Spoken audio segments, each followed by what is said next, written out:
Alors, je m'appelle Andrea et je suis chef de projet événementiel.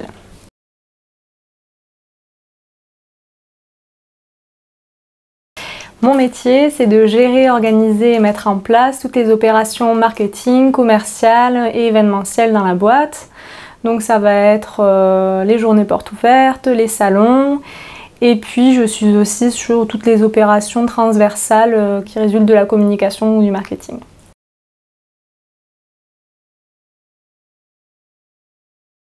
Alors je ne l'ai pas choisi parce qu'il y avait des hommes, c'était un hasard, mais ça ne me dérange pas particulièrement qu'il y ait des hommes.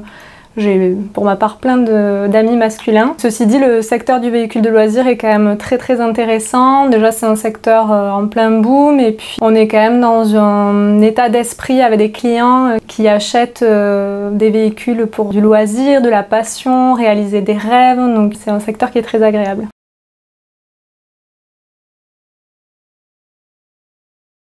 J'ai fait un BTS communication suivi d'une licence et d'un master professionnel en communication. Suite à ça, j'ai intégré une start-up qui s'appelle À ma place à Montpellier, qui est une start-up dédiée aux conciergeries d'entreprise, où j'ai fait de la communication à 360 degrés. Après, j'ai continué à forger mon expérience chez Guérin Beauté, toujours à Montpellier, qui est une entité qui vend des produits de beauté et de coiffure pour les professionnels et pour les particuliers. Et puis je suis partie, j'ai fait un petit crochet à Tarbes, où j'ai été dans l'agglomération de Tarbes-Lourdes-Pyrénées, toujours en tant que chargée de communication, avant d'arriver ici chez TPL.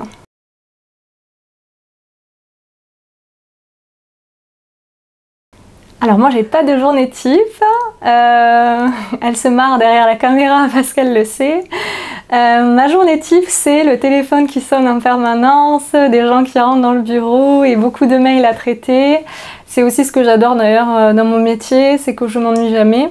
Je dirais que, évidemment, comme tout le monde, journée type, j'ouvre ma boîte mail, je les lis, je réponds, je trie, et puis j'attaque mes immenses to-do list de la journée.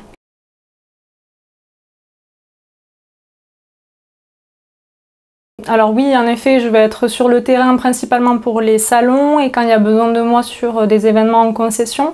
Comment ça se sépare? Toute la partie préparation salon, moi j'arrive toujours le dernier jour pour les finitions, on va dire. Et puis les premiers jours pour la mise en place, m'assurer que tout fonctionne bien, faire le relais avec les médias. Et en concession, ça va dépendre du besoin des directeurs de concession, si ils gèrent plus ou moins ou s'ils ont la main-d'œuvre nécessaire. Et après, c'est vrai que la plupart du temps, je suis au bureau, mais on est souvent mobilisé en concession pour des prises de vue, des dépôts de dossiers, des demandes. Donc c'est vrai que je suis rarement assise longtemps sur ma chaise parce que je suis tout le temps à droite à gauche un peu sollicitée, que ce soit en réunion avec mes collègues. Voilà.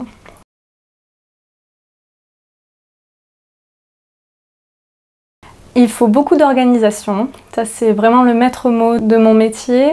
Beaucoup d'optimisme aussi je dirais, parce qu'on est souvent amené à avoir des dossiers compliqués à gérer, par manque de temps, donc c'est important de garder le sourire et de se dire que tout va bien se passer, on va toujours trouver une solution. Ouais, et après la maîtrise du stress, c'est clair, puisque le monde événementiel fait qu'on aura beau avoir prévu en amont mille et une choses, il va toujours avoir quelque chose qui ne va pas bien se passer.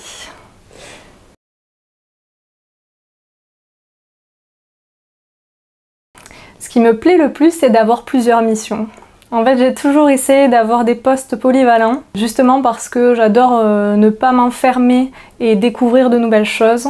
Et ce qui me plaît sur le poste que j'occupe aujourd'hui, c'est que je suis sur des domaines hyper variés, avec des interlocuteurs différents sur chaque opération. Donc finalement, j'ai pas de mission favorite. Par contre, j'ai des missions que j'aime moins, la comptabilité par exemple.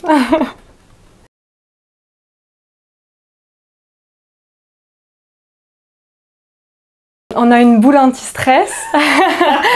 Non, on a un entourage après solide derrière, on a une direction qui est aussi top et qui soutient. On a un bon environnement autour qui fait que quand...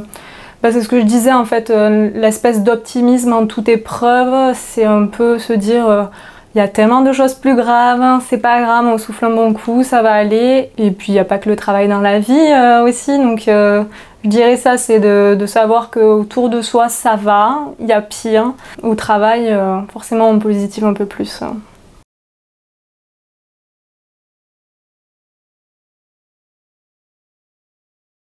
Déjà j'ai pas de bébé, j'ai un chat. Ça aide. Non, j'ai un chéri qui est très compréhensif aussi à la maison, qui a des heures à rallonge comme les miennes, donc ça aide. C'est vrai que c'est un sacré défi parce que c'est beaucoup d'heures de travail et des semaines bien remplies. Mais l'organisation, encore une fois, essayer de prioriser au maximum et puis de construire petit à petit quelque chose qui sera de plus en plus solide pour gagner du temps.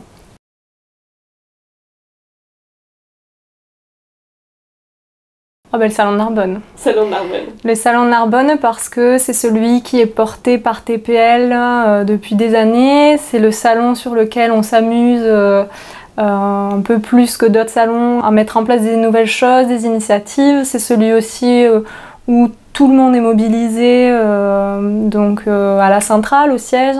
Où tout le monde joue les hôtesses d'accueil, les barman, et donc il y a quand même une très belle énergie et une super ambiance qui émane des salons de Narbonne, et je trouve que c'est souvent ceux où on fait les plus jolis souvenirs aussi avec les collègues.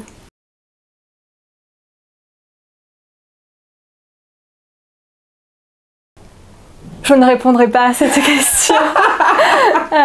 Non, parce que j'aurais forcément des directeurs ou des directrices qui m'en voudraient. Je les aime toutes. En vrai, je les aime vraiment toutes parce qu'elles ont toutes quelque chose de complètement différent. On a peu de concessions vraiment identiques et tant par la structure que par les gens qui les composent, ce serait trop difficile de choisir, surtout vu mon poste.